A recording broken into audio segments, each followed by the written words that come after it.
Welcome along then to another big match build-up show, and this episode is sponsored by OneFootball. Do check out their excellent free app to keep up to date with the latest transfer news, scores and stats all in one place. To download the OneFootball app, click the link below the show. So here we are then, we're through the festive fixtures, and that only means one thing: the third round of the FA Cup. And Saints head to Derby County this weekend after claiming an excellent point at Stamford Bridge on Wednesday night. Do find out more for our match reaction in the cards somewhere on screen right now, or head back on our archives as well. But this is now a chance for Saints to kick on with a victory, their first of 2019. So on this week's episode, I speak to our favourite seafaring Saint, William Porteous, to plunder the depths of the FA Cup as Saints head to Derby. And as for the opposition, I managed to line up our guest from the Derby County podcast, Steve Bloomer's Washing, and to find out all things on Frank Lampard's Rams and their approach to the FA Cup. I think we should probably trust in Ralph Hasenhüttl, but I think we should go with a strong side because, Derby aren't going to go strong. There's no way they're going to go strong. They'd be lunatics to do that. You know, I mean, we're not because we're an exceptionally physical team, but if they screwed up now, they got 2 injuries and what have you. They've got the midweek games. They've got a whole bundle of games to deal with. We don't necessarily. I think we should be going for it, to be honest, and I think we will go for it. Lampard's already spoken about the fact that he really loves the FA Cup. He had a great history of playing it as a player. I think he won it several times as a Chelsea player. So it really means a lot to him as a competition. As usual then, the episode is available to download in the card above my head if you're watching on YouTube, or available to download on most audio platforms below. Do let us know if you're heading up to the Pride Park Stadium to Derby County this weekend, and stay tuned for some FA Cup trivia and your bite-size away guide. So let's kick off the show then as Saints head to Derby County in the third round of the FA Cup.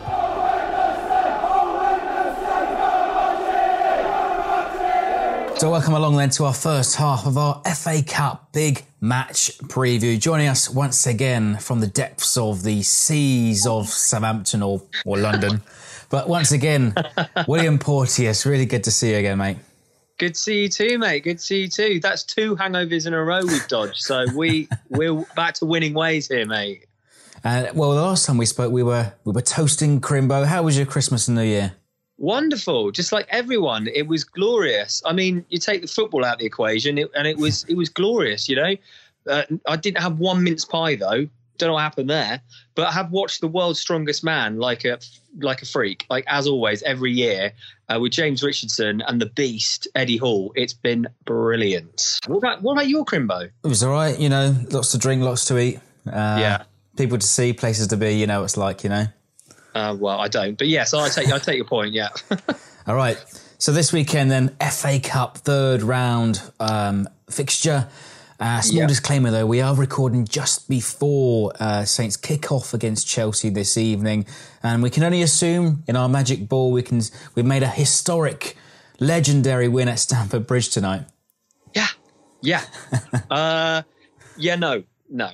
It's just not going to happen, is it? But having said that, we don't know, do we? So, well, what I'm going to say is, wow, didn't we perform beautifully? One thing we know here, tonight's captain, the Chelsea game, will be led by James Ward-Prowse. He's been given the armband in the absence of Pierre-Emile Højbjerg, of course.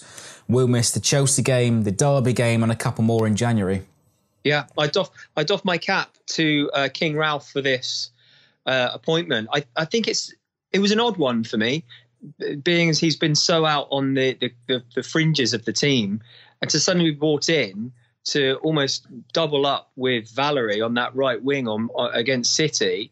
And now suddenly he's in for the captaincy. It's extraordinary, isn't it, really? I don't know where that came from. I'm obviously happy to have him in the team, as long as, you know, whether or not he finds his golden role in the centre of the park that he's always wanted, we will see what happens. But I mean, honestly, against Chelsea, blimey, Charlie, that's going to be a tricky one. Well, up until a couple of weeks ago, like you say, he was only on fringes, only sort of an outsider looking in, and perhaps you could maybe reflect back on the time that he held the captaincy for the England under-21s for so many games, and perhaps that's what Ralph is looking at, his experience in leading a team despite it being sort of youngsters, really. Yeah, no, well, exactly. I take your point completely. I think James is one of those players that we all are hoping he's going to kick on. He's going to kick on. How old is he now? 26? I don't know. And I just think his time, I feel a lot of us have been saying it's now or never. And we've been saying that for 2 or 3 years. Well, under this manager, I have to say, if it can't fit in, all the moving parts can't work now, then I don't think they're ever going to work. But that, I don't know. Maybe he'll get a move to a championship team and prove me wrong. But I think it's either now or never. But it's good to see him getting the armband. Yes, I mean, some of us perhaps would have suggested Yoshida to take the armband. He's taken it previously. Romeo held the captaincy for the City game, led the team out, and it is to be assumed that Stephen Davis will be departing this month. But I think it's a testament, isn't it? I think he's trying to get the measure of all the players. The measure of the men that are wearing the shirt. And I think that, like you said, Romeo will know who has captained the side before, but I'm not too sure James has. I think perhaps he's maybe taken the armband when a primary captain's come off. But I think that, it's an opportunity for him to step up into those boots. Hasenhüttl will know how long he's been at the club, how much he is revered and how much he's adored by the fans. But also, we're realistic. We know that he needs to kick on. And this is an opportunity for Hasenhüttl now to say, right, here's your armband, mate. What are you going to do with it? Well, he's certainly got, maybe if he stays on the side, he's got a couple of games to perhaps hold on to it when Pierre comes back. I think it's to be assumed that he will hold it almost permanently because, who knows when Bertrand is going to return. But I suppose this weekend, FA Cup, a respite from league endeavours and a trip to Derby County, Frank Lampard's Derby County. And of course, we visited there in pre-season, but that was a total disaster. And I'm sure many of us will remember it sort of maybe 10 or so years ago in the Championship and in the playoff finals. Yeah, I mean, that was the playoff final brings back real sad. I remember being on the phone to my uncle in Guildford in a pub, crying my eyes out, and I can't believe that memory has just come back to me now. I think it was at Derby, was it not? And Raziak was playing. Oh my God, that was terrible. That was a playoff. Oh my God, I was in tears. But and then obviously when they got relegated, they get relegated on the lowest points score of all time. So, but anyway, that's reminiscing. I suppose what for me Saturday represents is an opportunity for us to get back to winning ways, because there's no way, at least in my interpretation of the situation anyway, that Frank Lampard is going to put out his A team. There's no way. Their focus is to get back into the Premier League, and they can't risk it at all. We can. I think really we should try here. Like last season, we did really well. Who knows what that form of us being in the FA Cup meant to us? Maybe it did sneak us over the line. Some sort of, I don't know, form was put back into us due to that semi-final showing. But I guess what I'm getting at is you've got to win games. You've got to get into that winning formula. And how do you do that? You get it by scoring goals. And Derby's going to be an opportunity for us. And I think I'm hoping that he's going to recognise that. I mean, injuries and all that. We don't have any midweek fixtures coming up after this. We don't have I know the players are knackered now. Believe me, I understand that. But we do have a reasonable amount of depth to the squad. And I think now's the time to go for it. Just caution to the wind. Just go for it. I mean, you've actually taken some of the thoughts off the tip of my tongue. The two notes that I've got next is, the sides and the fixtures. I mean, first of all, let's touch on Derby. First of all, playing some fluid football, pushing for the promotion places, and they made some waves in the League Cup earlier this season, dumping Man United out on penalties. But like you say, they've got their own dilemmas. Do they field a strong side, or do they build momentum, or is it expected for us to field a weakened side and sort of, I don't know, have the FA Cup as a lesser extent? No, I think we've got to go for it. Look, we all love a cup run. What if we hadn't have had a cup run up till, what was it, April, May last season? I think we all would have been in despair, because it was literally the only thing we were all saying was relegation and winning the FA Cup, or survival without winning the FA Cup. So we were all like pretty, I don't know about you, but certainly I thought I would take winning the FA Cup and going down. It's something memorable. I think we'd bounce back up anyway. But anyway, that's a sideline. We will field. I don't know. We will. I think we should probably trust in Ralph Hasenhüttl, but I think we should go with the strong side, because Derby aren't going to go strong. There's no way they're going to go strong. They'd be lunatics to do that. I mean, we're not because we're an exceptionally physical team, but if they screwed up now, they got 2 injuries and what have you, they've got the midweek games. They've got a whole bundle of games to deal with. We don't necessarily. We're after this weekend, we're back to normal fixtures. No nonsense of 4 games in 11 days. I mean, it's mental, Freddie. It's total nonsense. We have the perfect opportunity to have 3-week break like the Germans. Let's just man up and get on with it and learn from the best. They run a really surprisingly, well, not surprisingly, they run a very succinct league. I'm so impressed by it. We get the best manager over there, some of the greatest players, etc., etc. But we have to have the break. It's nuts. I mean, I don't know why, but this season in particular, I'm blown away by the fact that we just do these endless fixtures after one another. And what does it prove? What does it? It's lining the pockets of the the Sky. What's his name? The Sky owner. Oh my God, my brain has deserted me. Rupert Murdoch. It's just money making nonsense, and we'd all benefit from it. Let's face it. If we had a 3-week break right now with King Ralph Hasenhüttl, oh my God, we'd be in a much stronger position, along with a nice little transfer window as well, and so say all of us. Well, speaking of transfer windows, we realised recently who's all aboard the Hasenhüttl Express. A couple of names that really kind of spring to note really is Gabby, Adini and Cedric. I mean, could they both have a one-way ticket departure away from Southampton this month? Well, mate, first of all, on Suarez, I'm a bit confused as to why he's being isolated, unless his agent himself, anyone he's trying to get a move out of Saints. If that's the case, then fine, see you later. But if not, he's starting Valerie on the right, and then using, on Saturday that is, against City, he's using Valerie on the right with James Ward-Prowse to cover him. That was a bit perplexing to me, because I was thinking we've got an international on the bench who's proven, a class player, proven. Yeah, he's got his pitfalls, but that was a bit of a shock to me. So if he goes, I'll be a bit saddened by that. Gabby, fine. I've said it before. I would like to see him go, but maybe if we got 10 or 12 million for him, that would be even sweeter, to be honest. That'd be good business from our perspective, I suppose. But we'll always remember him for his goal at Swansea, his goals in the first sort of 4 games. We scored 6, but never really kicked on from there. But FA Cup though, let's keep on track though. Is the magic of the cup still alive? I mean, aside from Wigan last season, who was the last League One or League Two team that we played in the FA Cup? Mate, if this is trivia, I don't know where to. I don't know. Aldershot Town. Who cares? I believe in the magic of the cup. Yeah, it's come and gone over the years, but it's still there. We all want it.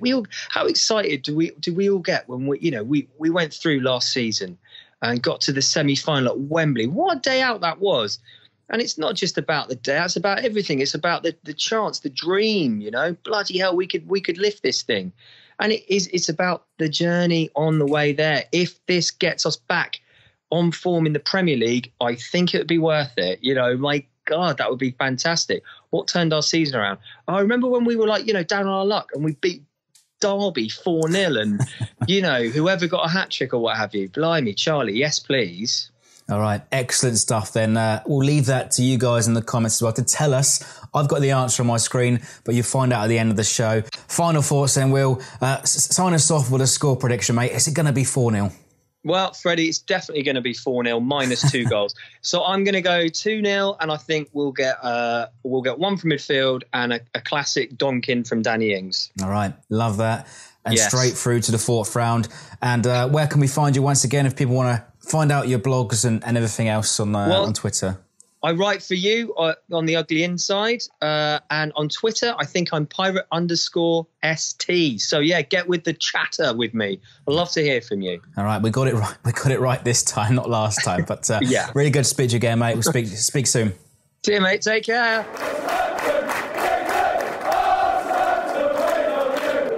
So, of course, in hindsight, Ward-Prowse was not given the armband against Chelsea, and I guess we believed everything that we read on the internet before the match, and I suppose there is a lesson to learn there.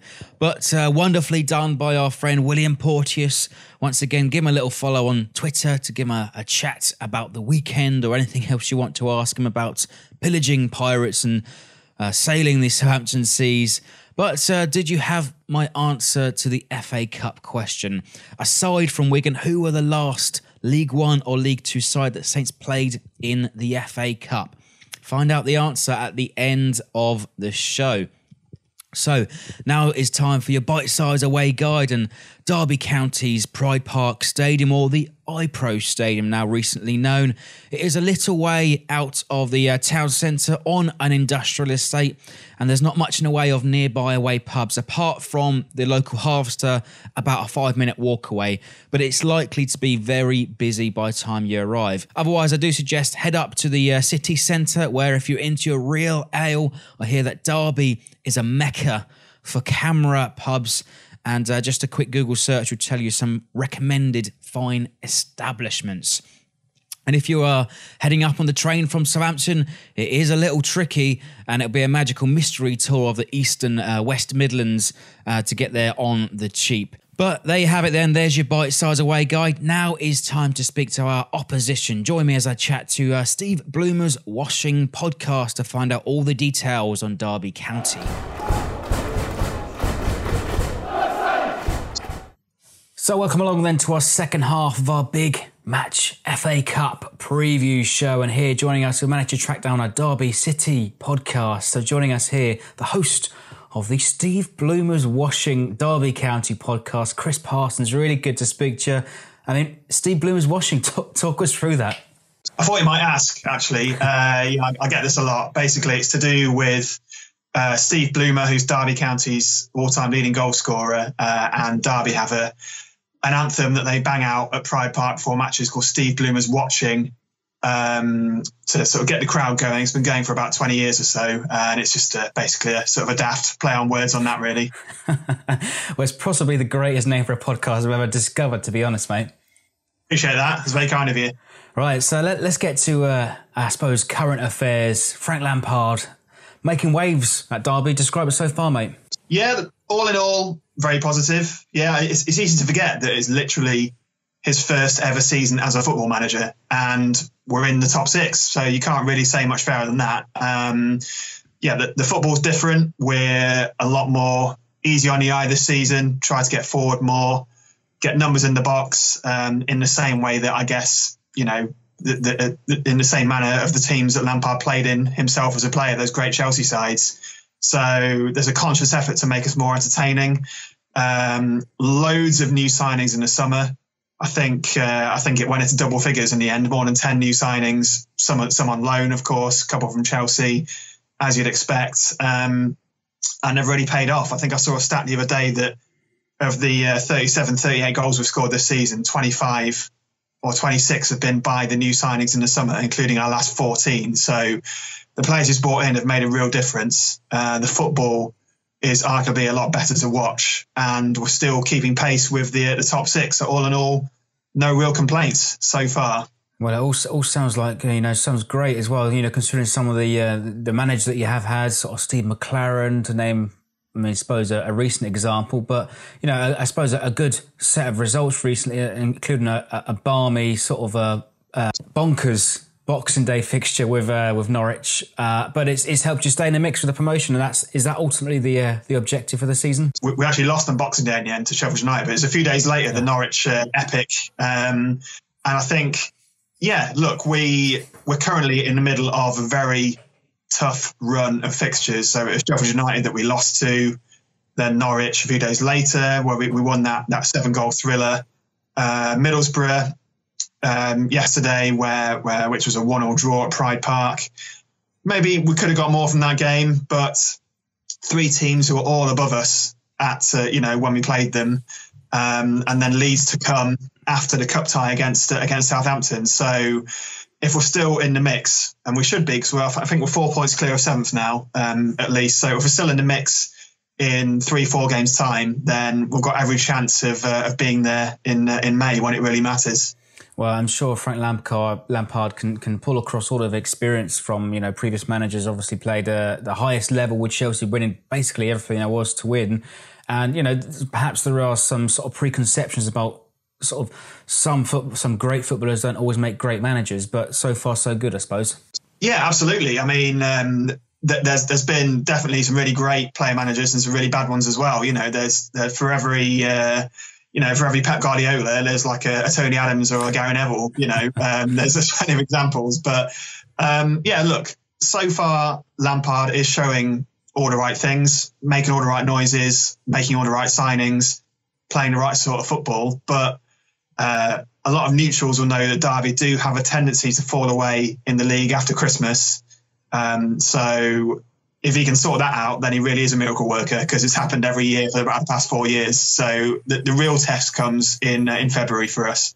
Yeah, I think they call that in the Premier League spursing it up. But Derby have got themselves a reputation as well. But I've watched some of your highlights recently as well. You've got quite a lot of sort of a top heavy with attacking talent. Most of the reports suggest that you're a little light in defence. Maybe, like I say, a lot of low knees, and actually a lot of them from Premier League clubs. I mean, so who can you really pin down? Who's the real talent? Who's the key man that should cause most of Saints' problems at the weekend? The unfortunate thing for us and the good news for Saints fans is that the man most likely to cause danger, Harry Wilson, is probably going to be injured. Possibly. He came off with a hip problem in the second half of the Middlesbrough game on New Year's Day. So he's been a big danger man. He's at double figures already for the season. Most of them screamers, as you've probably seen.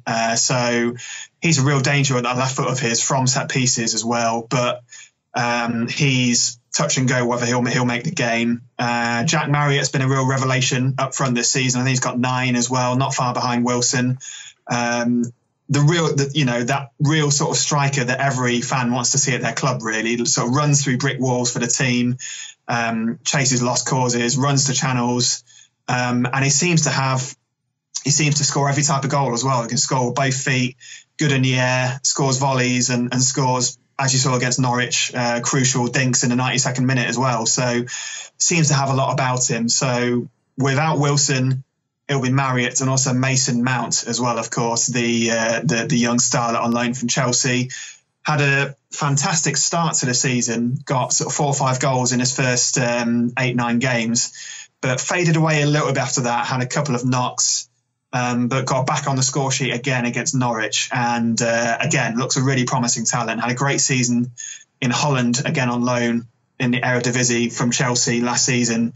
And look, if we're going to go up, then we need Marriott, Wilson and Mount to all be firing for the rest of the season, really. A lot's to be said sort of about the approach for the FA Cup as well. You've got a lot of games, of course. We do Championship, Premier League, have a lot of games. Perhaps you have a little bit more over the course of the Championship season as well. But does Lampard give it a go? Does he go for the strongest side and potentially hinder your playoff push? Or do you fancy a cut run? But have you got the expenses to allow it? I think we should be going for it, to be honest. And I think we will go for it. Lampard's already spoken about the fact that he really loves the FA Cup. He had a great history of playing it as a player. I think he won it several times as a Chelsea player. So it really means a lot to him as a competition. We've got the squad. Not all those players are in contention. We've got a lot of sort of deadwood, if you like. We've got a lot of players who need to be moved on.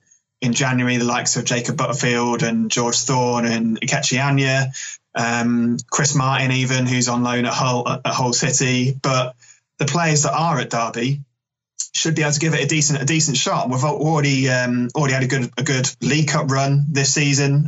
Beat Man United at Old Trafford on penalties, of course. gave Chelsea a good run for their money at Stamford Bridge, lost 3-2.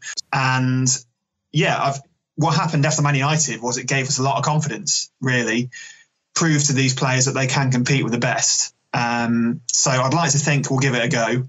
I think there may be perhaps 2 or 3 changes, but it'll probably be the core of our best starting 11, I'd have thought, and hopefully it should be that should be reflected in a really competitive game. All right, well, just a quick one then. Can you talk us through your your predicted lineup from back to front? Well, I could embarrass myself here. I could get this completely wrong. I imagine it will be Carson in goal. Then the back 4 will probably be Keogh and Tamori, and then the fullbacks could be chop and change, but it will probably be Andre Wisdom and Jayden Bogle, the 18-year-old who's broken into the team from the academy this season.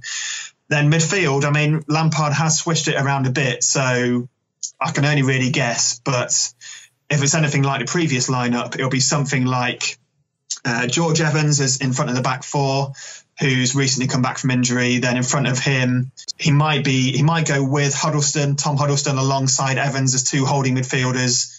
Then maybe probably Mount in front of them, Mason Mount, and then 2 wide men or 2 wide attackers supporting Jack Marriott up front. And those 2 wide attackers will probably be Martin Waghorn and Tom Lawrence, or maybe Florian Josefsson, a summer signing from Brentford. So, yeah, difficult to say, but I think you're probably looking at 10 out of those 11 or 12. Should be a pretty good bet to start. All right, well, there you have it. There's the predicted lineup from Chris as well. But last time we visited, it was in the summer. I mean, how much of Saints did you see that day? Did you watch the game? I mean, we seem almost unrecognisable since then.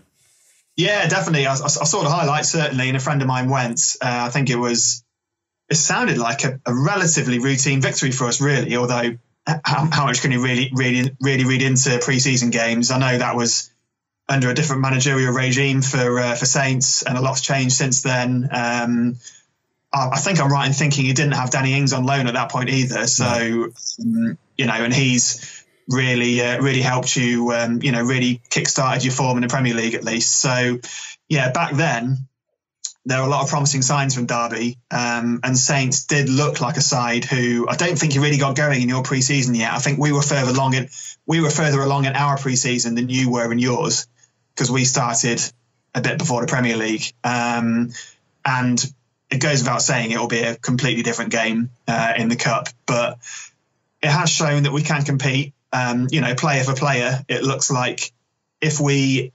catch Southampton on a bad day, and if our match winners turn up, then I'd like to think we can at least get a replay. But what do I know? It's all a mystery for the FA Cup. Anything can happen as well. And I suppose if you look back in recent history, Derby don't hold too much of a fair record. Losing in the last sort of few meetings in the Championship, but in the playoff finals as well, about 10 or so years ago, you sort of progressed and got promoted that season. But how do you think it will go this Saturday? You said it might be a draw, but what's your score prediction? So I will say it will be a draw, and then I'll say we'll succumb to a gallant defeat in the replay. A diplomatic response. And just remind everybody where we can find you online as well, mate. So any potential Derby fans who Saints fans know, you can find us on Twitter at Steve Bloomer Pod. That's all one word. We're on Facebook and Instagram as well. And if you search for Steve Bloomer's Washing on SoundCloud or iTunes or Apple Podcasts, whatever it's called, you can find our latest podcast there as well. Great stuff, Chris. Really good to speak to you. We'll speak again soon, mate. Thanks a lot. Enjoy the game. A massive thanks once again then to Chris, the host of the Steve Bloomer's Washing podcast. Do remember to check them out on all of their social pages for more Derby County content. So, did you get it? Aside from Wigan, who were the last League One or League Two team that Saints played in the FA Cup? And it was Cheltenham Town in 2010. Double points if you got the scorers and the scoreline. Tell us if you were there. But it was, of course, when Saints were themselves in League One. Let us know if you had the answer. But that does wrap up this week's show. And after the weekend, we're back to normal football schedules. And I'm off for a little well-earned break. But thank you very much for watching, for listening along. Do let us know if you're heading up to Derby this weekend, and we'll see you there for the FA Cup third round. Come on, you Saints.